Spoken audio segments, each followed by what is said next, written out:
Oi, pessoal, a gente vai falar um pouquinho sobre a falência da Livraria Cultura, né? Tema aí de assunto empresarial da cadeira de Direito na ACES Unida. Vamos dar início falando um pouco sobre o conceito de falência, né? Falência é um procedimento com o qual se dá insolvência empresarial, liquidando o patrimônio do ativo, e na mesma proporção que ele liquida o patrimônio do ativo, ele pode dar saldo ao patrimônio do passivo, né? Nesse caso concreto da Livraria Cultura, o que é que ocorreu? Em meados de 2014, eles entraram em uma crise econômico-financeira devido ao déficit de consumidores e o aumento da produção. E com isso, a empresa começou a ficar negativa, com os lucros abaixo do que era esperado, e deu início, assim, ao processo de recuperação judicial. Eles fizeram de tudo para a empresa se reerguer, mas até em 2017 tentaram fazer algumas parcerias com empresas onde colocavam alguns e-books para ser vendidos de forma digital, mas de qualquer forma isso não foi eficiente para poder eles se reerguer, não foi benéfico para eles. E aí eles tiveram que buscar outros meios para poder não entrar com um processo de falência, que no finalzinho vocês vão ver que não teve como ter outro meio a não ser esse. E a gente vai falar também um pouco sobre os princípios que regulam esse processo de falência e as maneiras que eles podem proteger os patrimônios daqueles que estão envolvidos nesse processo, né? Passa aí, Danda, por favor, esse primeiro slide. Vocês vão ver que está na lei 11.000. Danda, passa aí para mim, por favor, para me ver a lei. 11.101 de 2005, no artigo 75. Esse primeiro princípio da preservação da empresa, ele basicamente protege o núcleo da empresa, a questão econômica, administrativa.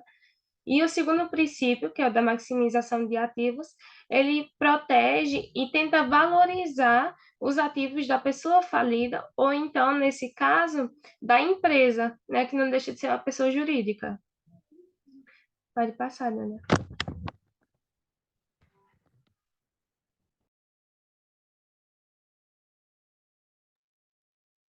Bom, pessoal, dando seguimento aqui à apresentação, como a Dayara falou, a falência ela está relacionada com a insolvência, né? E o estado de insolvência ela é um pressuposto da falência, ou seja, não tem como pedir a falência de algum empresário ou de alguma empresa sem que eles estejam insolventes, né? E o artigo 94 da Lei de Recuperação Judicial e de Falência, né, a Lei 11.101, ela traz as hipóteses de insolvência, né? Quando é que a empresa é considerada insolvente? E tem três tipos lá, todos nesse artigo, né? São três incisos, cada inciso é um tipo de insolvência. A primeira é a insolvência real, que é a impontualidade injustificada. Esse tipo de insolvência tem a ver com passivo e ativo da empresa, quando o passivo é maior do que o ativo, ou seja, quando a empresa tem mais contas do que ela tem capacidade de pagar. E o valor mínimo para que se possa considerar a empresa insolvente é 40 salários mínimos. E aí, para isso também, a composição, né, dessa dívida tem que ser em títulos protestados, né, levados a cartório. Pode ser tanto um título só, que seja de no mínimo esse valor, ou então vários, que é a soma de 40 salários mínimos. E a inciso 2 desse artigo 94 traz outra hipótese de insolvência, que é quando a empresa ela está em execução, ela está sendo executada judicialmente, e ela não paga a dívida, ela não apresenta bens à penhora, não leva nada à penhora. Então, se ela fizer isso, ela frustrar a execução, ela é considerada insolvente também. E aí essa insolvência vai dar ensejo ao pedido de falência.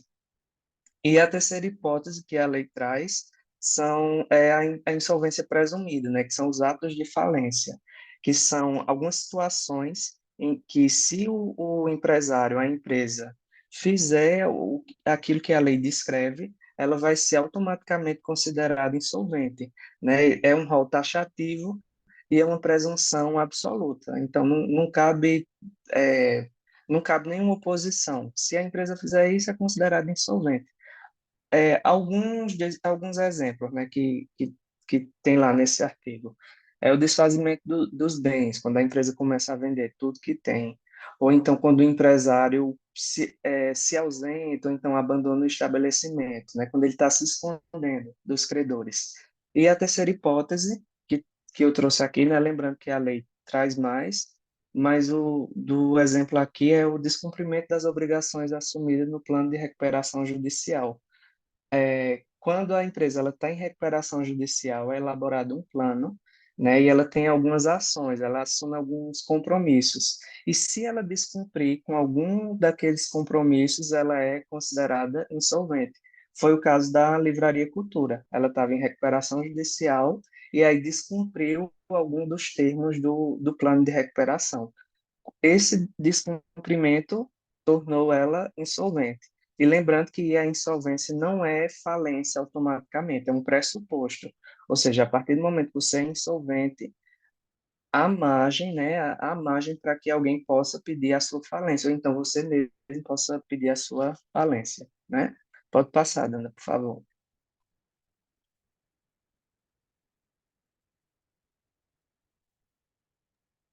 Então, agora eu vou falar um pouquinho, já entrando aí, né, na parte do processo, falar sobre a legitimidade aí, quem pode dar entrada ou não na ação do processo de sentença e quem pode ser a parte ré, né, a legitimidade passiva no caso do processo de sentença. Bom, isso aí está regulamentado na Lei 11.000 e alguma coisa, né, a Lei de Falência. Então, é bem simples, gente. A legitimidade ativa está lá no artigo 97 da lei, diz que podem requerer a falência o próprio devedor, os seus herdeiros ou seu cônjuge, no caso de morte do devedor, e só nesse caso, os sócios desse devedor, né, dessa empresa, o acionista também, salvo se tiver ali no contrato social estabelecido pela empresa, e qualquer outro credor, que é o que mais acontece, né, como a gente vê. O próprio credor, se tiver comprovada, se tiver em cartório, como o Arthur falou, esse débito, ele pode sim dar entrada no pedido de falência dessa empresa. No caso da Livraria Cultura aqui, a gente vai ver que foi a própria empresa que ensejou o início do processo, né? No caso deles, foi iniciado como um processo de recuperação judicial. Ao longo do processo, como a gente vai ver futuramente, foi decretada a falência da empresa, né? Entretanto, o requerente foi a Livraria Cultura e a outra empresa que é associada deles, essa aqui. Então, eles foram os autores da ação. Nesse caso, a legitimidade passiva não vai existir, porque não vai existir réu, vez que foram eles próprios que já entraram com a ação. Entretanto, a gente vai ver aí que apenas podem ser réus do processo de falência, basicamente, né, as pessoas jurídicas que exercem atividade empresária. Então, por exemplo, atividades ou sociedades que são de advocacia, associações, ACES, por exemplo, né? Eles não podem ser objeto de pedido de falência, porque eles não exercem atividade empresária. A gente vai ver aí também alguma observação acerca das empresários rurais, que podem sim ser, né, réus de processo de falência, mas bem especificamente. E a outra observação que eu trouxe aqui, como uma partezinha da sentença da Livraria Cultura, é que outros credores, ó, também pediram a falência dentro do processo de recuperação judicial da livraria. Isso por quê? Porque é bem mais comum que os próprios credores peçam essa falência do que a própria livraria, vez que ela não vai ter nenhum benefício se ela mesma pedir a falência dela, ela não vai ter nada em benefício, então ela simplesmente não pede. Como a gente viu, né, frisando nesse caso aqui, ela pediu a recuperação judicial, descumpriu as coisas que foram pedidas, e aí ensejou aí na falência da empresa, né? E aí foi isso. Pode passar, Dana.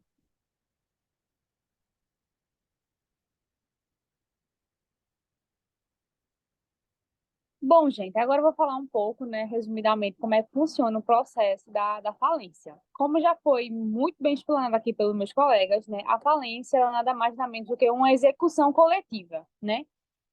Onde nessa execução o empresário vai ter todos os seus bens transformados em dinheiro para poder pagar seus credores. Como Tandara já falou, seus devedores, perdão. Como Tandara já falou, tem aí as pessoas que podem pedir a falência, né? Tem a autofalência, que é o próprio empresário que pede, que é muito difícil de acontecer. O cônjuge herdeiro, o inventariante, o cotista ou acionista da empresa ou qualquer credor, que é o que mais acontece.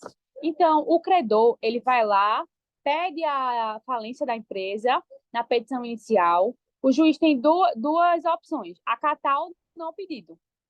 A partir de que ele reconhece que há motivos para existir a falência, começa-se a fase de denegação, né? Que é a fase em que vai começar a ver quem são os credores, quanto é que deve a cada credor, e vai se fazer uma relação de todos os credores.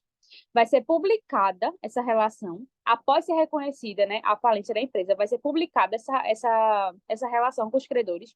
E a partir dessa relação, vai ver se há ou não alguma impugnação. Ah, faltou tal credor, faltou esse credor, esse aqui não é. A partir daí, depois que se houver ou não essa impugnação, vai dar início ao encerramento da falência, né? Que vai ser onde acontecer a liquidação e a realização do ativo, que vão ser pegos todos os bens do empresário, né, da empresa, vão ser transformados em dinheiro para poder, assim, realizar todos os pagamentos de todos os credores, estabelecendo, é claro, né, com a ordem de preferência, de acordo com o artigo 83 da Lei de Falência. É isso, pode passar. Oi, pessoal, dando continuidade ao que já foi falado por nossos colegas, de maneira resumida, temos a sentença. A nossa colega Letícia falou do processo de sentença, e aqui é a sentença. A sentença da Livraria Cultura, ela se deu por meio de uma recuperação judicial, que, como Arthur e Dadara falou, ela se deu pelo descumprimento da Livraria Cultura diante do processo, e assim se tornando insolvente. E aí dando pretexto para o ato da sentença de falência, né? Além dessa forma de recuperação judicial, tem o próprio empresário que pode entrar com a forma de falência, dando início à falência, e também por meio de protesto de dívidas, entre outras coisas, que caracteriza a forma de dívida da empresa. Assim, agora chegando na sentença, ela é dividida em bases como, por exemplo, de início, aonde o juiz ele vê todo o lado a parte autora e o réu, a parte autora com suas postulações e o réu com suas defesas. E logo em seguida tem-se o relatório, que é o início da decisão. O relatório que se tem baseado em artigos da Lei 11.101/2005, que, aliás, essa Lei 11.101/05 é de extrema importância dentro da sentença e fora também, mas dentro da sentença porque ela regula toda a sentença de falência, não só a sentença de falência, como também a recuperação. Essa lei, que um artigo muito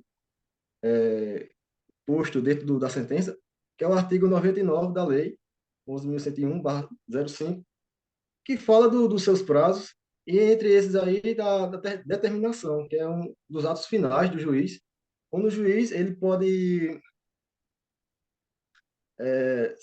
sanar todas as dificuldades que ocorreram dentro da sentença, assim, vendo que se foi improcedente ou procedente, com o termo de dividir a sentença em duas partes, como, por exemplo, esqueci, faltou dentro dos prazos, como, por exemplo, nossa amiga Nayara aí que dará continuidade à fala. Olá, gente. Eu me chamo Nayara. Vou aqui dar continuidade ao que os meus colegas apresentaram para vocês. Vou estar aqui falando com vocês. Queria, por gentileza, que Danda passasse isso. Vou estar aqui falando com vocês sobre a liminar que suspendeu a decisão que decretou a falência à Livraria Cultura.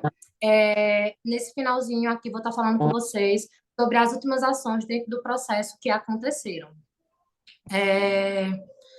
O ministro do Supremo, o ministro do Superior Tribunal de Justiça, Raul Araújo, concedeu uma liminar para suspender os efeitos da decisão da Justiça de São Paulo, que havia determinado a convolução da recuperação judicial da Livraria Cultura e falência. O relator do processo levou em conta o princípio da preservação de empresa, que, segundo ele, teria uma inegável relevação social, que a quebra iria causar muito prejuízo, tanto à comunidade de criadores como à coletividade em geral. A liminar que ele apresentou garante efeito suspensivo ao recurso especial, que vai discutir a questão no STJ, a qual ainda não foi admitida pelo Tribunal de Justiça de São Paulo.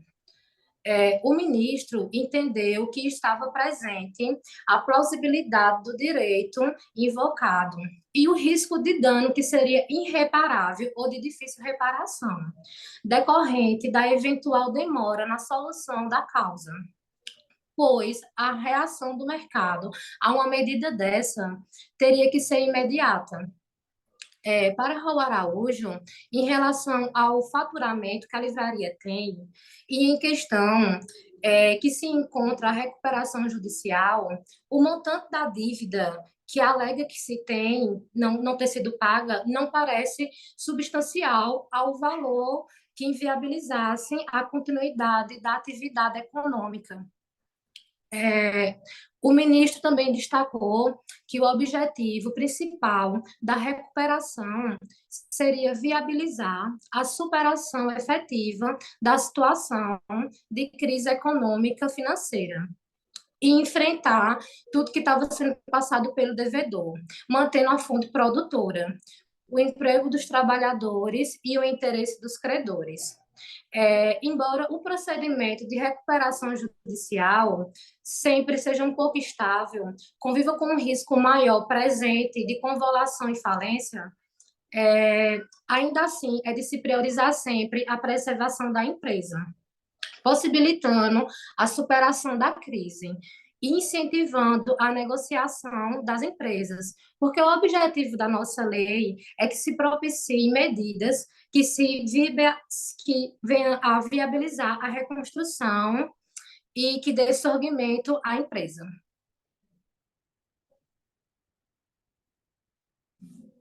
Era isso que a gente tinha para apresentar para vocês.